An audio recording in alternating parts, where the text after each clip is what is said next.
Hi అండి. మన పిల్లల కోసం డిఫరెంట్ టాయ్స్ అండి. ఇది ఒక టాయ్స్ అని చెప్పొచ్చు. ఫన్ వే ఆఫ్ లెర్నింగ్ అని కూడా చెప్పొచ్చండి. ఈ ఫ్రేమ్ వచ్చి సెల్స్ అవి పెట్టుకుంటే ఆల్ఫాబెట్స్, సౌండ్స్, ఫోనిక్ సౌండ్స్ అవన్నీ చెప్తుందండి. అంటే లైక్ ఫర్ ఎగ్జాంపుల్ ఆల్ఫాబెట్ ఏ అంటే ప యాపల్ అని చెప్తుందండి. ఏపీపీఎల్ఈ అని ప్రొనౌన్సియేషన్ కూడా చేస్తుంది. ఫోనిక్ సౌండ్ కూడా చెప్తుందండి.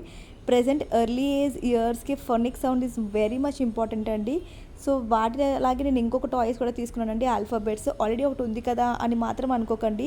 Different way of learning methodologies అండి. ఇందులో అడ్వాన్స్డ్ థింగ్స్ కూడా ఉన్నాయండి. అంటే like Hindi alphabets and addition, subtraction symbols ఇచ్చారండి. ఆ సింబల్స్ రూపంలో మనము 1 × 1 = ఆన్సర్ ఎంత అని మనం వాళ్ళని అడిగేలా క్వశ్చనింగ్గా కూడా అండి.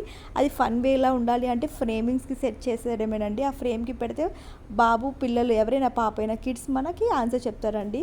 అండ్ వన్ మోర్ థింగ్ అండి, పిల్లలు పడుకునేటప్పుడు కంపల్సరీగా స్టోరీ బుక్స్ జస్ట్ పడుకునే ముందు ఒక్క స్టోరీ చెప్పండి.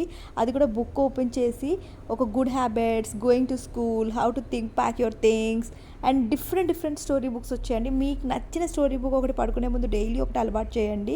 ఇవన్నీ ఎందుకు చెప్తున్నానంటే present way of learning methodology ఎలా వచ్చింది తెలుసా అండి? ఇవన్నీ మాంటిసరీ మెథడాలజీ మీరు వినే ఉంటారండి.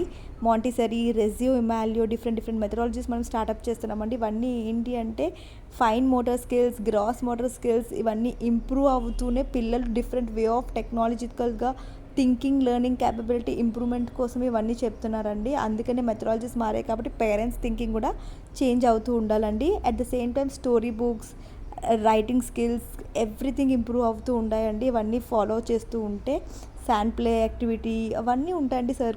సర్కిల్ టైం కానీ మనం స్పెండ్ చేయాలండి పిల్లలకి అట్లీస్ట్ డైలీ ఒక 1 అవర్ అండి.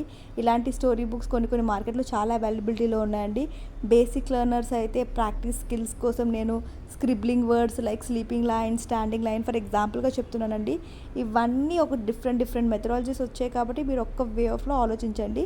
అండ్ ఫ్లాష్ కార్డ్స్ టైప్ అని చిన్న బుక్స్ వచ్చాయండి మార్కెట్లోని. చాలా డిఫరెంట్ ఐడియాస్ అండి ఇవన్నీని.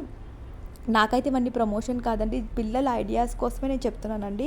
ఫ్రూట్స్ కానీ, ఫామ్ యానిమల్స్, బర్డ్స్, అందులో different words and only animals అయిపోవట్లేదు, ఫామ్ యానిమల్స్, పెట్ యానిమల్స్ ఇలా డిఫరెంట్గా పిల్లల నాలెడ్జ్ కోసం చెప్తున్నానండి ఇవన్నీని. ఇవి చెప్తే పిల్లలు చాలా యాక్టివ్గా కూడా పార్టిసిపేట్ చేస్తారు. వాళ్ళ బ్రెయిన్ థింకింగ్ క్యాపబిలిటీ కూడా early age years like 3 to 6 years అనేది చాలా ఫాస్ట్ గ్రాస్పింగ్ పవర్ అండి.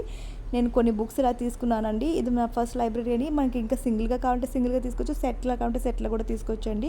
ఇలా డిఫరెంట్ ఐడియాస్ మీతో ప్రతిసారి షేర్ చేసుకోవాలనుకుంటున్నారా?